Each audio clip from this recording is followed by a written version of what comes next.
What is going on, guys? I hope everybody's having a great day. We are at the Tech Buds house. If you don't know, what that is, it is a house where a bunch of us young, I guess, entrepreneurs. I don't even like using that word for myself. I'm good at a couple things. I don't even want to call it that. But we're at the house, and as some of you guys may know from my YouTube channel, I buy and resell cars like this Silverado SS, like this F-150, like this M4. I don't really mess with BMWs much, so Justin, no offense, but I love your car.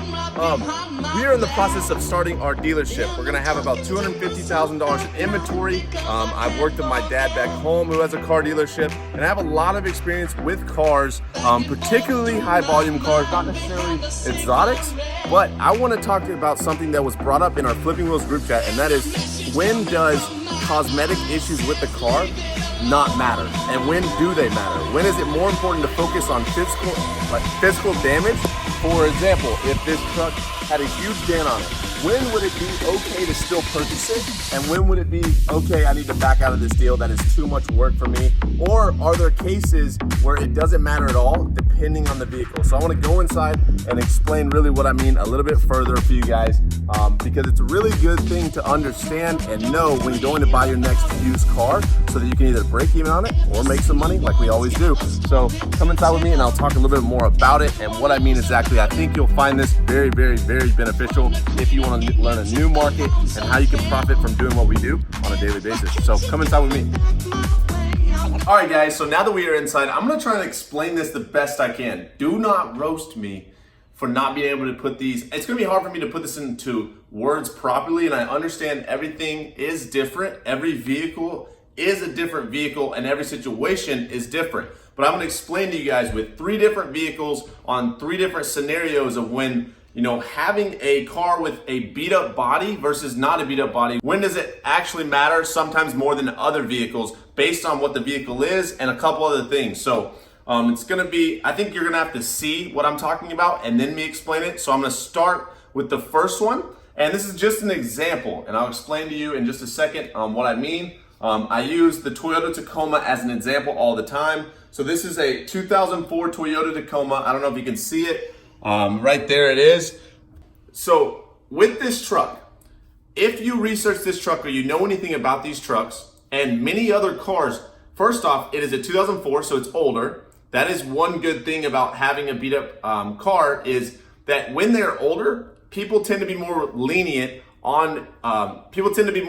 with dents, scratches, and all that stuff, because it's been on the road, or it's had more time to be on the road for a number of years longer than if it was a newer vehicle. So it's more acceptable to have dents. Also, if the car is known to be reliable, like this Toyota Tacoma is, like the Honda Civic is, like the Toyota Camry is, then they will become more lenient to still either purchase the car or not negotiate as hard, because they know the reputation's there mechanically. So that kind of makes up for the cosmetic damage on a vehicle like this. But where this would not apply that well to would be this next car that I'm gonna show you guys. And think of it like this. It's not just this Corvette Z06. It's collector's cars that people are gonna be picky with. I guarantee you, if you sell this car to someone, they're going to be very, very picky with this car, because it's a collector's car, because it's a Corvette, because it is a Z06, not only just a Corvette, it's a Z06. They didn't make that many of these cars.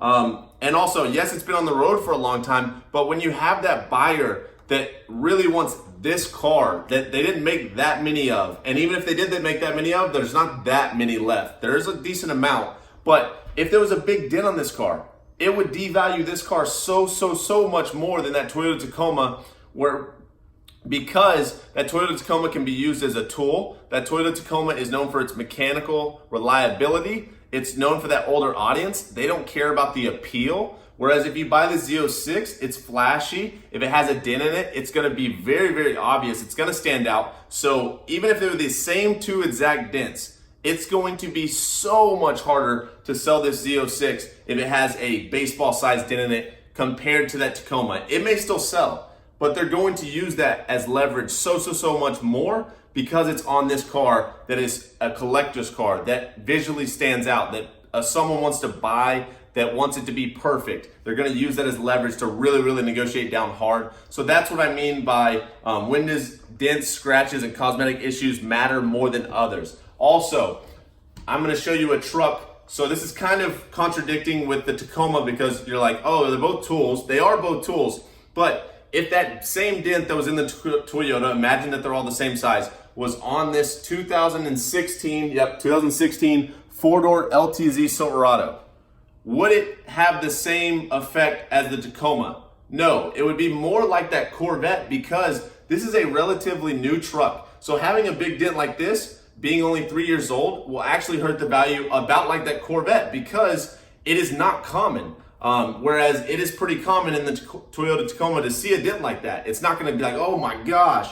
But if you find a truck that's almost like 2 years old off the lot and it has a huge dent, that's not normal. They're gonna use that against you really, really hard. So I just wanted to give 3 examples. They're all 3 different types of examples. It doesn't have to be the truck. It could be an 2018 CRV. If it has a big dent in it, it's gonna be abnormal and they're really gonna use it against you. If it's that Corvette that has a dent in it, it's gonna be abnormal and it's gonna be a collector's car. So collector's vehicles, people are gonna be more picky about. But I just wanted to make this video for you guys.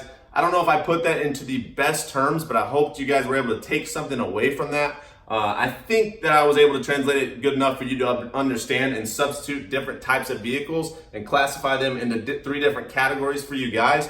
But I just wanted to go over this with you guys and share it with you guys. So again, like always, thank you guys again so much for watching. If you guys want to learn more about what we do with cars like these, or even budget cars like these Toyota Tacomas, or even cheaper, because these go for like $5K, even $1,000 cars, click the first link down below. I promise you it's worth just learning a little bit about. If you're familiar with it, I actually have a $20 off discount in the description as well. So, feel free to check that out. Feel free to use that discount code. But like always, thank you guys again so much for watching. I don't really have much else to say. I just wanted to talk about that right off the top of my head because I got a direct message in the Discord chat with the Flipping Wheels team about it. And I was like, I might as well make a video on it to help everyone if I can. So again, I think that's really it.